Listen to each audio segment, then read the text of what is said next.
Fishing is one of the greatest pastimes in Animal Crossing New Horizons, and if you know what you're doing, you can stand to make a pretty good amount of money. No matter what month you're in, there's a few things to remember while you're on the lookout for the most valuable fish in New Horizons. The best fish to catch for money in Animal Crossing.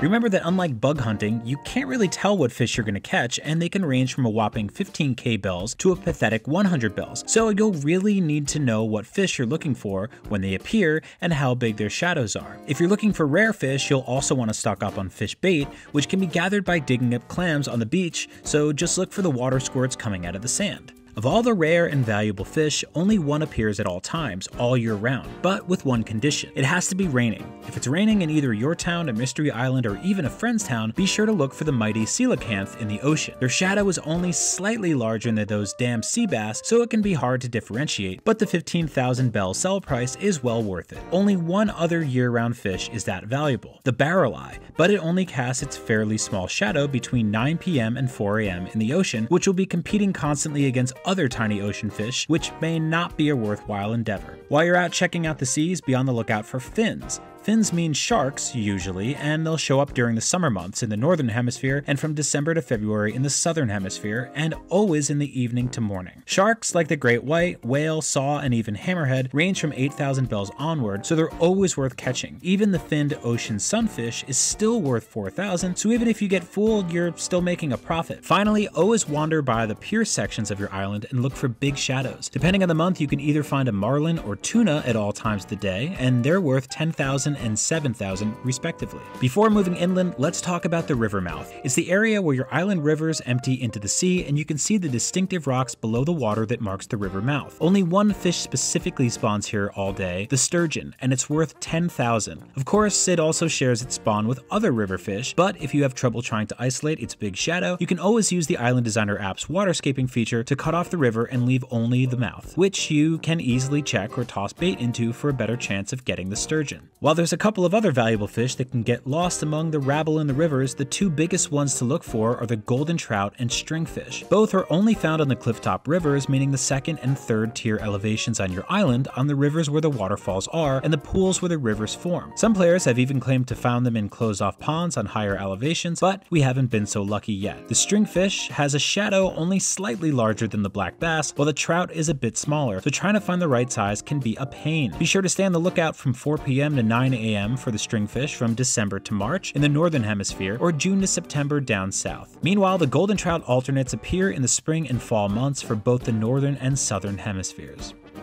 And that's where and how you can find some of the best fish to, well, fish in Animal Crossing New Horizons. Be sure to check out how to make your own Spider Island and how to play the stock market with turnips. We've got plenty more in our wiki guide, and for everything else, stick with IGN.